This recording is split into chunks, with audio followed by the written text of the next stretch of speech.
Welcome once again to Talking Technical pre-recording, and thank you for all the requests again. And I want to start off straight away with Joan that asked me about Naspers. She's quite keen on keeping the stock for the longer term. But Joan, I'm seeing something here that worries me a little bit. Now, if you look at Naspers here, and remember this is now a weekly chart, a line chart, but it rallied beautifully all the way to this 3,800 level, and I know there's a big discount and a lot of fundamentalists talk about it, and they're quite convinced that this discount can maybe wiped out when Naspers or eventually start to move to the Euronext zone. But if I look at this chart, I'm seeing the start of maybe an ugly double top. Now, there's the top. Now, this is quite of an irregular double top because the high here was 3,866. And the other day it went as high as 3,727. Now this is what we call an irregular double top. And what worries me is look where this irregular double top is going to start to come into effect. Because at the moment it's still just building. It's not even confirmed yet.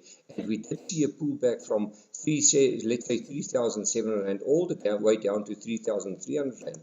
But you say that you want to use the stock for a long-term investment and you're quite keen on holding onto the stock. But I just want to have a look at something else. And remember, we've seen now over the years that yes, you get some beautiful stocks that can rally for many years and they cannot disappoint and they just carry higher on.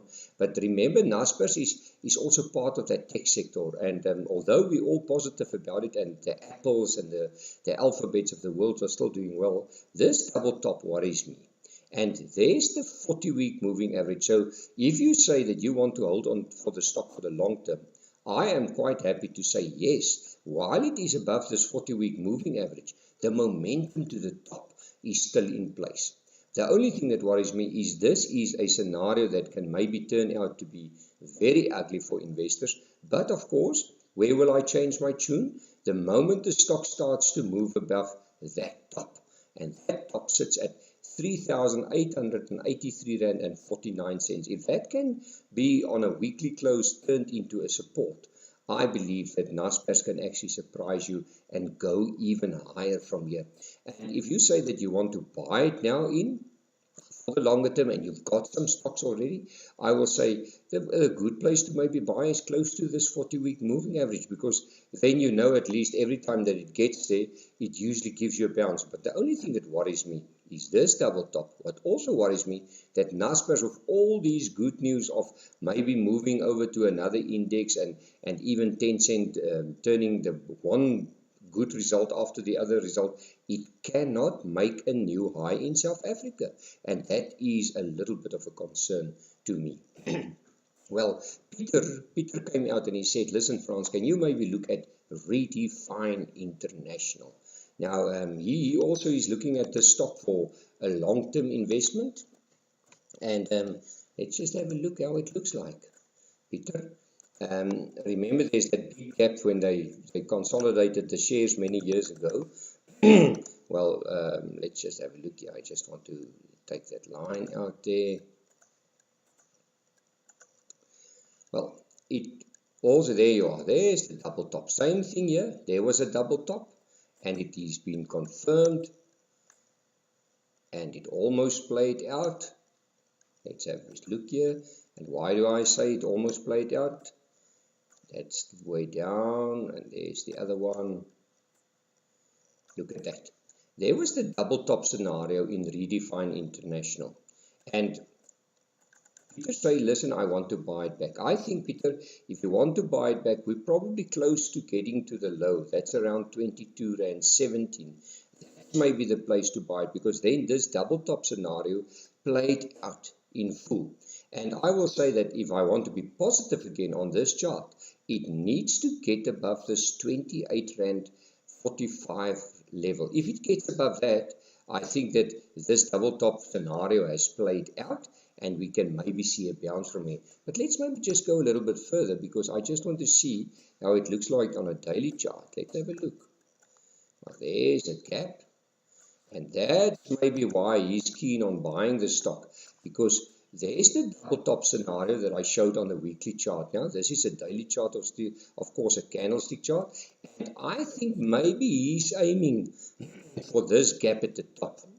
Now let's have a look, and he wants a place to get in and buy it. Let's just draw this line in. I want to show you there you are. And oh yes, there's our answer. We're seeing a beautiful descending channel here. And remember, this is now a candlestick chart, and that's on a daily chart.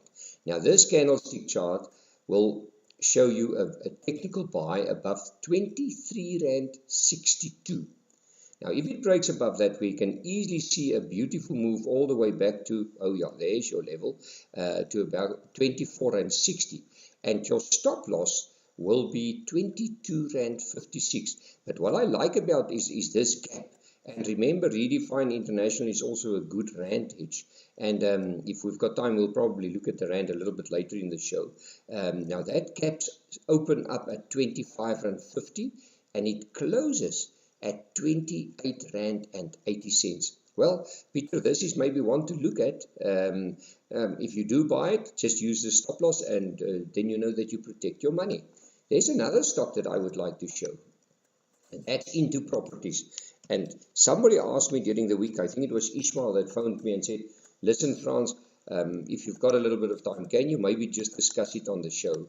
Now, into properties, now, first of all, this is a daily chart, but well, let's see where it started. That's maybe going to give you a good indication, because Ishmael said he doesn't want to buy overseas property. He thinks he must rather invest in property shares abroad, and then if he needs to buy a property in future, then at least he can buy it. Now, look at this. Into property, this is a weekly line chart, was 74.24. Can you believe that? And that was in October 2015. Now it is trading at around 17 Rand 80 cents. Terrible. You cannot even believe that. But this is all triggered by Brexit and uncertainty around property stocks around the world.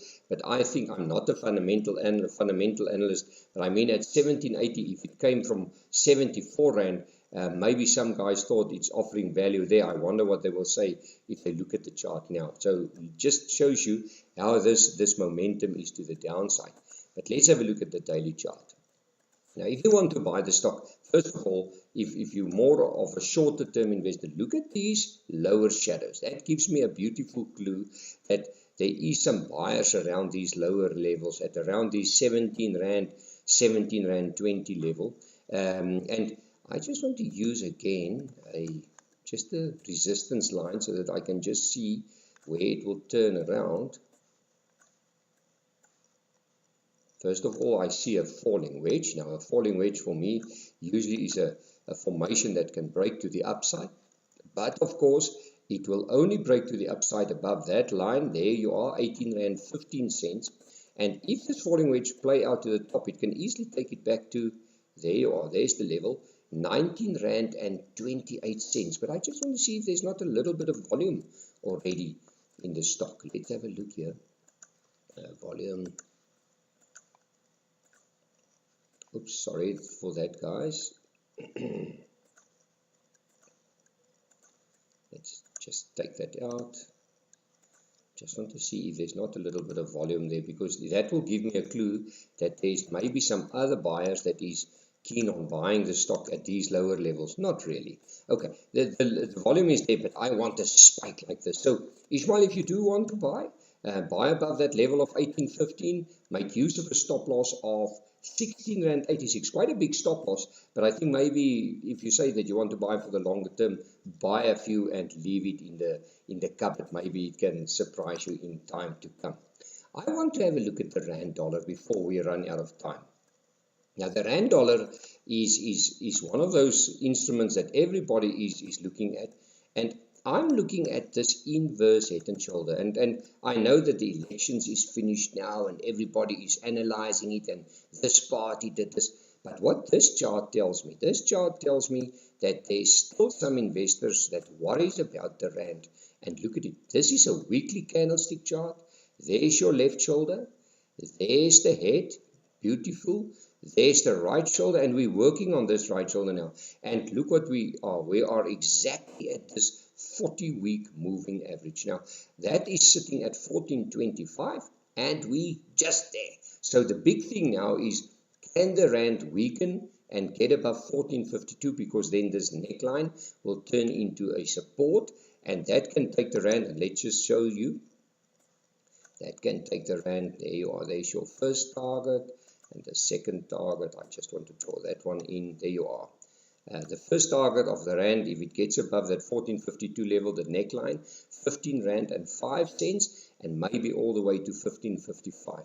But where will I get positive? First of all, when it's below this 40-week moving average, I will say, there's maybe a chance for a little bit of a bounce. But where's the clue? And I've seen it this week. Somebody dropped me an email and say, but I'm looking at the share, I think it was Spar, and it's working on the inverse head and shoulder. Where will the right shoulder will be wiped off, and the information of the formation will get obsolete? Now, well, there you are. This is the low of the right shoulder. And when it gets lower than this right shoulder, some analysts will say this will wipe off this inverse head and shoulder.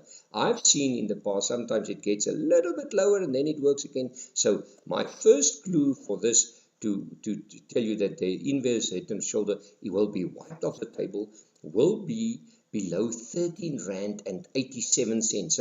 So for me personally, this rand tells me that the informed investor in the world is not as keen on South Africa as we may be after the elections. The big thing is this neckline and the right shoulder's low. So I'll wait on and I will have a look at that, because at the moment I've got a little bit of a negative bias to the rand, but I really hope that the rand proves me wrong and strengthens, because that's what we need to see a lower petrol price. Let's take a break and we'll carry on.